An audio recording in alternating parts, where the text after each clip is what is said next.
இந்த வருஷம் எப்படியாவது சீக்கிரம் ஓடிக்கணும். லக்ஷ்மியோட தலைவலி தொலைஞ்சா போதும்.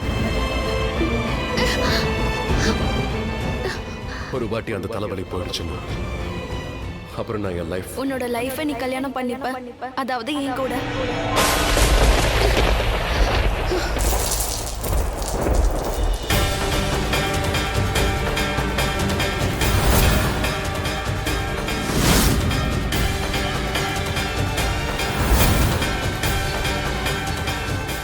இன்னும் ஃபியூ மந்த்ஸ் தான் இருக்கு. அதனால கொஞ்சம் அவளை பொறுத்துட்டு அமைதியா இருந்துரு. ஆமா ப்ரோ, இந்த க்ரூஷியல் டைமை எப்படியாவது அவ கூட கழிச்சிரு. ஐ டோன்ட் நோ இந்த க்ரூஷியல் டைம் எப்போ முடியும்னு தெரியல. எனக்கு இந்த ஒவ்வொரு நாளும் ஒவ்வொரு வருஷம் மாதிரி இருக்கு. தாங்க முடியல. ரிஷி, அட்வைஸ் பண்ணாத. என்ன கல்யாணம் பண்ணிக்கோ நீயும் தான் சொன்ன. அதான் பண்ணிட்டல. ஐ நோ ரிஷி, ஆனா உன் அம்மா எப்பவுமே கரெக்டா தான் இருப்பாங்க. உனக்கு என்ன தோணுது? நான் தாங்கிக்கிறேன்னு நினைக்கிறியா? இட் கில்ஸ் மீ ரிஷி. அந்த லக்ஷ்மி கூட உன்னை என்னால பார்க்கவே முடியல. பட் நான் டாலரேட் பண்ணி தான் ஆகணும். நீ அவ கூட நிக்கிறத கூட என்னால பார்க்க முடியல.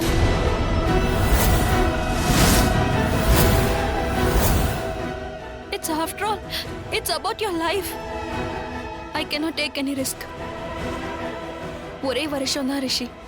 சீக்கிரம் ஒரு வருஷம் ஓடி போயிடும். அப்புறம் லக்ஷ்மி உன் லைஃப்ல இருக்க மாட்டா.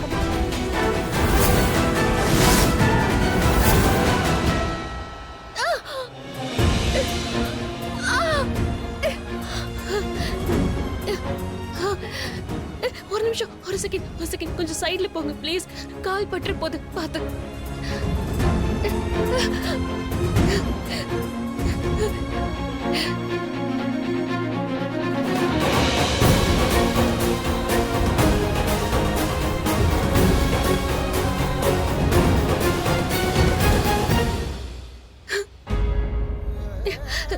கொஞ்சம் பார்த்து சைடுல போங்க. இது மேல கால் பற்ற கூடாது ப்ளீஸ்.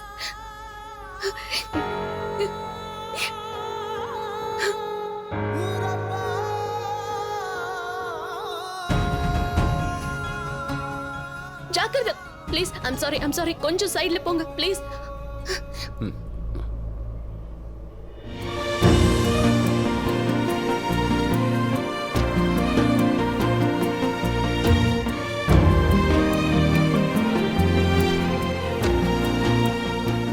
அப்பா,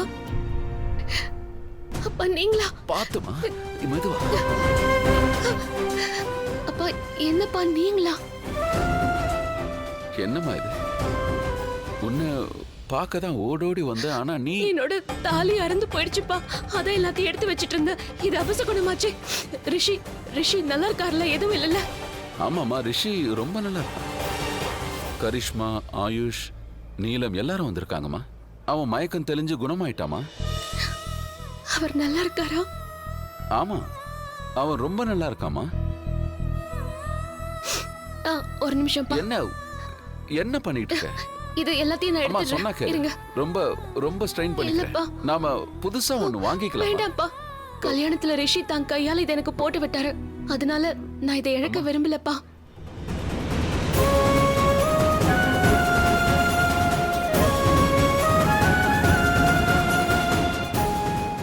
எல்லாமே கிடைச்சிருச்சு. எல்லாம் இருக்கு. நான் பாத்துக்கிறேன். தாலி இப்படி அறுந்து போறது நல்லதே இல்லப்பா. அதனால்தான் நான் ரொம்ப பயந்து போயிட்டேன்.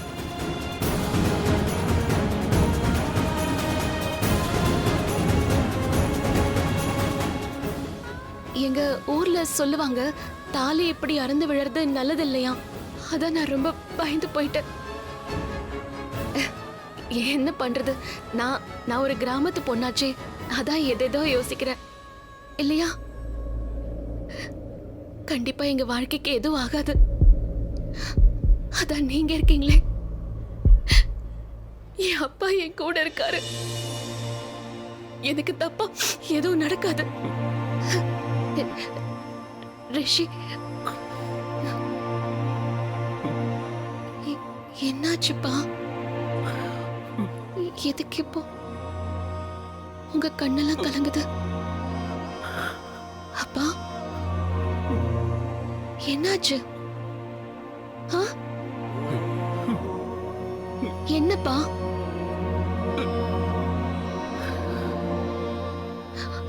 ரிஷி,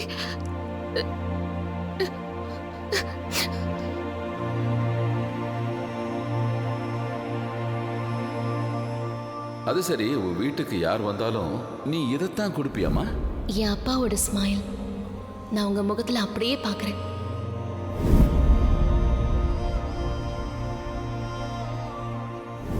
இந்த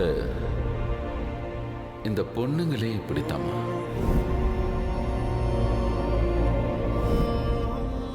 கால்ல எல்லாம் விடுவானா? உன் அப்பா வச்சே கட்டிப்பிடி. அப்பா இருக்காருல்ல, அக்காவை டா போட்டு தான் பேசுவாரு. நானும் உன் அப்பா தானடா.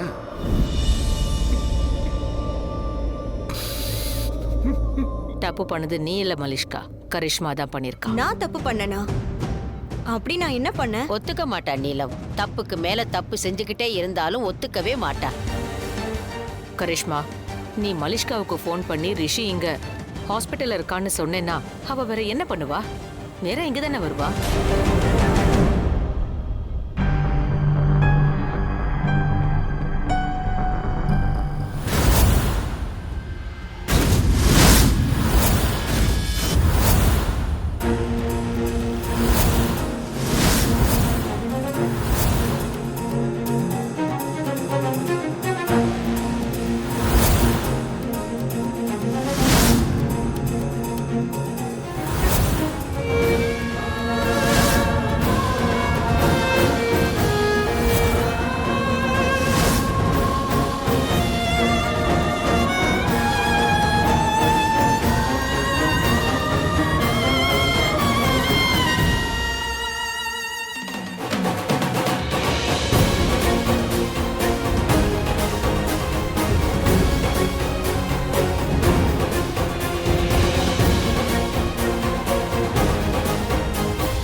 தேங்க்யூ.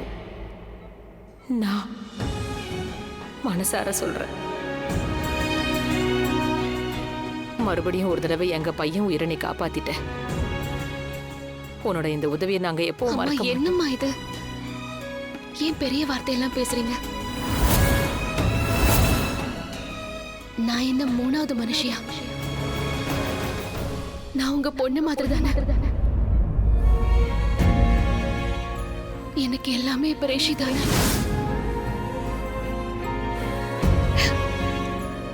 எனக்கு என்ன ஆனாலும் பரவாயில்ல, ஆனா இவருக்கு எதுவும் இல்ல ஆகக்கூடாது. லட்சுமி, ஏன் அந்த மாதிரி சொல்ற? உனக்கும் எதுவும் நடக்க கூடாதுமா.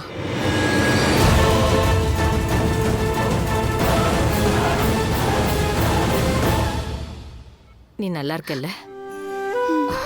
நாங்க ஒரு ரூமுக்கு வந்து பார்த்தோம், ஆனா நீ மயக்கத்துல இருந்த.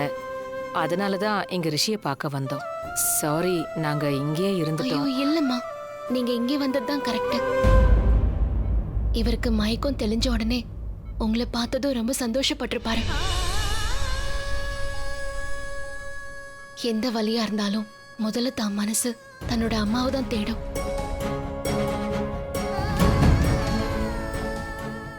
ஏமா, உனக்கும் வலி ஏற்பட்டப்ப நீ உன்னோட அம்மாவை நினைக்கலையா? அதான் அம்மா இங்க இருக்காங்களே, என்னோட அம்மா. ஐம் ஆல்சோ சாரி லக்ஷ்மி, நானும் அங்கே இல்லைல்ல. பட் ஹானஸ்ட்லி ரிஷிப்ருவை பார்த்ததும் எனக்கு ஒரு மாதிரி ஆயிடுச்சு. அதனால தான் நான் இங்கேயே இருந்துட்டேன். இல்ல இல்ல, ஒரு பிரச்சனையும் இல்ல. உங்களுக்கு உங்க அண்ணனை ரொம்ப பிடிக்கும் இல்லையா? ஷாலு பானுவும் என் கூட இப்படிதான் ரொம்ப பிரியமா இருப்பாங்க. அண்ணன் தம்பி உறவுனாலும் அப்படிதான் இருக்கும். அந்த இடத்துல யாரும் வர முடியாது. நீங்க எல்லாரும் இங்க வந்தது ரொம்ப சந்தோஷமா இருக்கு. அப்பா உன்னை பார்க்க தான் போயிருக்காரு. அவரை பாத்தியா? வெளியவே பார்த்துட்டு.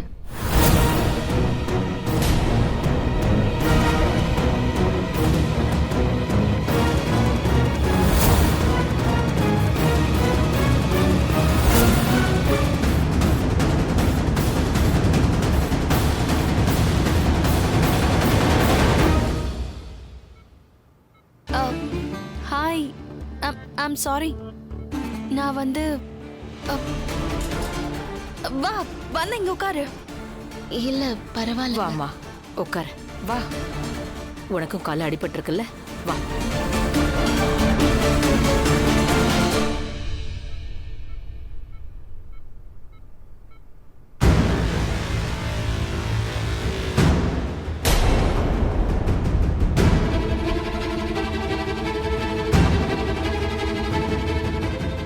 நான் யாருன்னு தெரியாம தானே நீ குழம்பி போயிருக்க. என்ன என்கேஜ்மெண்ட் பார்ட்டியில பாத்திருப்ப. அங்க நீ கீழே விழுந்தியே.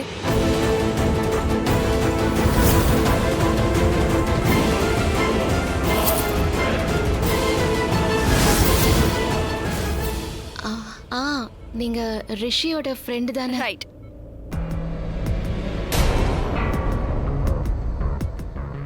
வெறும் ஃப்ரெண்டு மட்டும் இல்ல,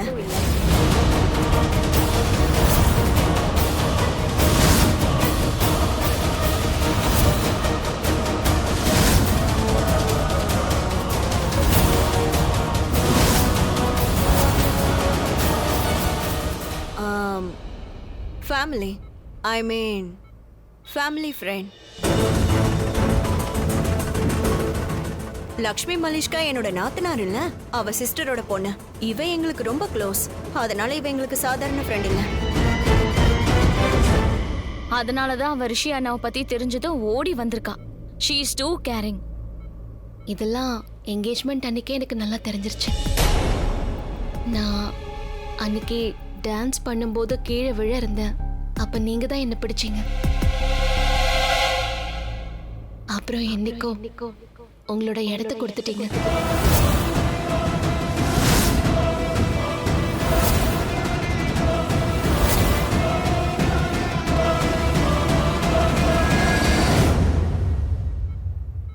மாம், நாம எப்ப கிளம்புறோம்?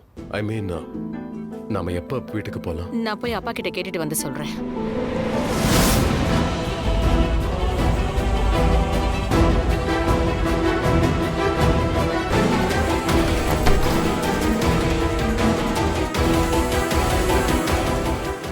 என்னாச்சுங்க? ஏன் கவலையா இருக்கீங்க? நான் ரொம்ப கில்ட்டியா ஃபீல் பண்றேன். நீங்க நீங்க என் கூட வாங்க.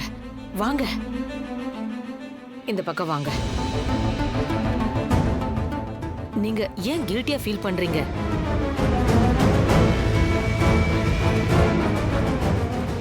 நீ அவளை அங்க பார்த்தல, பாத்தியா?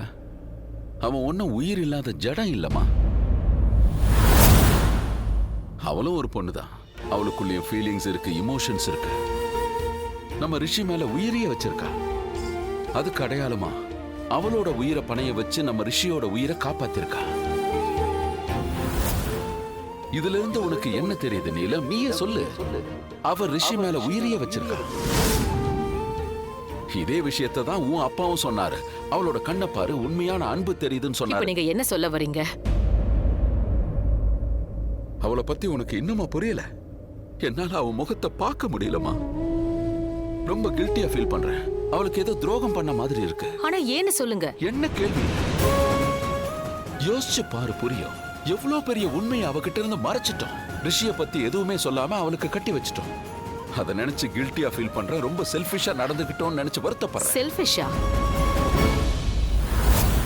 நீங்க ஃபீல் பண்றீங்களா? இந்த லக்ஷ்மி அந்த முட்டாள் குடிகாரன், அந்த மோசமான டிரைவர் பல்வீந்தர் கூட தானே அவ கல்யாணம் நடக்கிறதா இருந்தது. நாம அவளை காப்பாத்தி இருக்கோங்க. இன்னைக்கு அவ நம்ம பையனை கல்யாணம் பண்ணிருக்கா. அவனை ரொம்ப விரும்புறாங்க. இதுல செல்ஃபிஷ்னஸ் எங்க இருந்து வந்தது? நாமெல்லாம் சென்சிட்டிவ் ஆனவங்க. நாம லக்ஷ்மிக்கு கெட்டது நடக்க விடாம காப்பாத்தி இருக்கோம். கூடவே நம்ம மகனோட உயிரையும் காப்பாத்த நினைச்சோங்க. இந்த மாதிரி நொண்டி சாக்கு சொல்றதுல பிரயோஜனம் இல்ல. நாம லக்ஷ்மி கிட்ட உண்மையை சொல்லிருக்கணும். அப்படியா? ஒருவேளை அவ மறுத்திருந்தா அப்போ இவனை கல்யாணம் பண்ணிக்காம இருந்திருந்தா? நீங்க ஒரு விஷயத்த மறந்துட்டீங்க. ரிஷிக்கு இந்த கல்யாணம் ரொம்ப அவசியம். லக்ஷ்மி மட்டும் ரிஷியை கல்யாணம் பண்ணிக்காம இருந்திருந்தா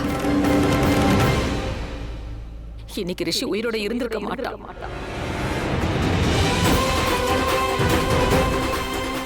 இப்ப லக்ஷ்மி நிலைமை என்ன? என்ன? லக்ஷ்மிக்கு என்ன? அவளுக்கெல்லாம் ஒண்ணும் ஆகாது. என்ன பேசுற நீ?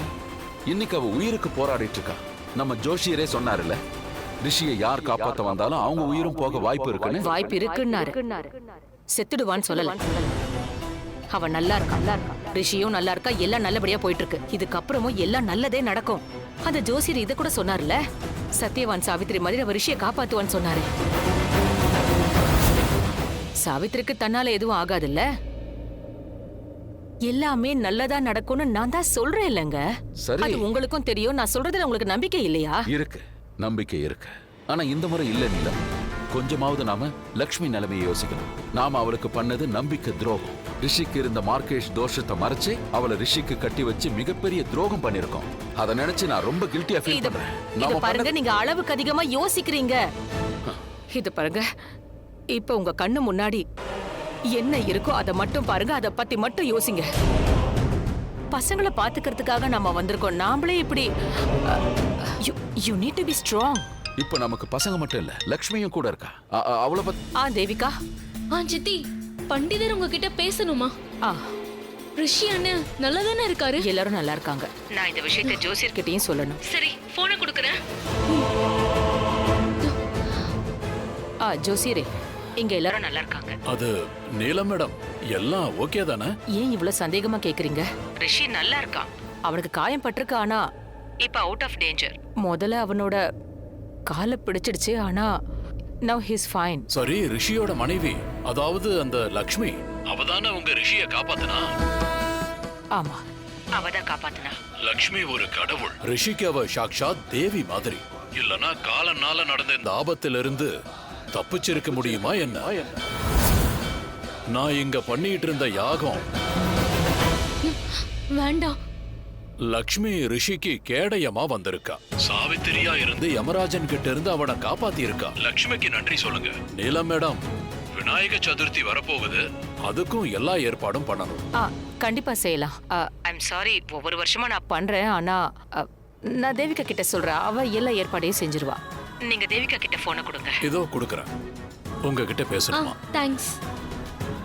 சொல்லுங்க. தேவிகா, விநாயக சதுர்த்தி பூஜைக்காக ஜோசியருக்கு தேவையான எல்லா பூஜை சாமானையும் நீ ஏற்பாடு பண்ணிடு. Suresh will help you. Okay? சரி, பை.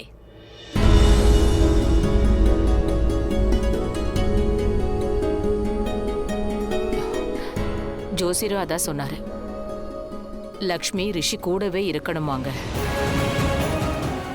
So relax.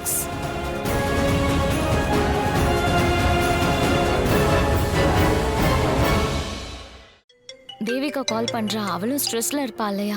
நான் இப்ப வந்துடுறேன். ஓகே. வீட்ல இருந்து கால் வருது. நீ தண்ணியில குதிச்சப்ப கண்டிப்பா ஒரு நிமிஷமாவது பயந்துருப்பல்ல? பயந்தந்தான். எனக்காக பயப்படல, இவருக்காக.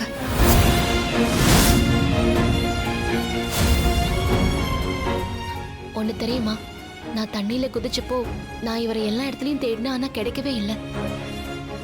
ஒரு நிமிஷம் நான் பயந்துட்டேன். சாகர நிலைமைக்கு நான் போயிட்டேன்.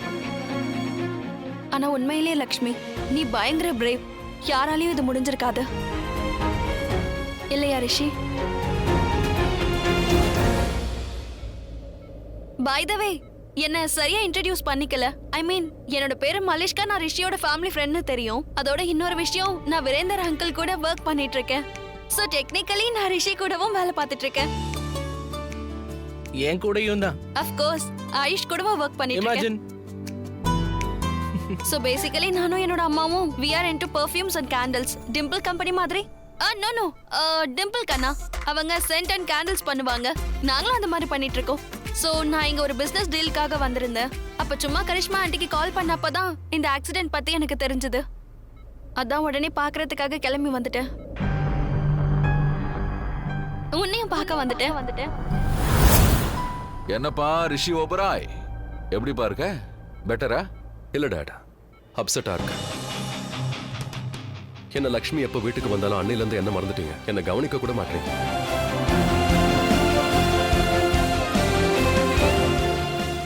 இங்கேயும் லக்ஷ்மியை தான் முதல்ல பார்க்க போனீங்க, என்ன பார்க்க வரல.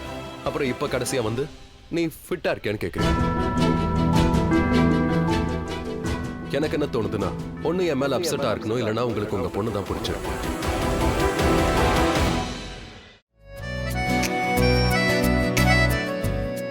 இல்லப்பா, உன் மேல எனக்கு ஏன் கோவம் வரப்போகுது?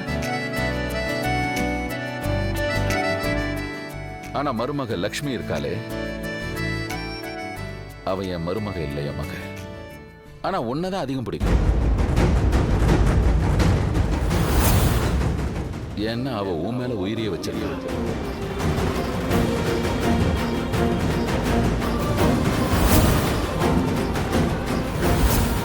இவனை நல்லா பாத்துக்கமா. என் கண்ணுக்குள்ள வச்சு பார்த்துப்பேன். கைய கொடு.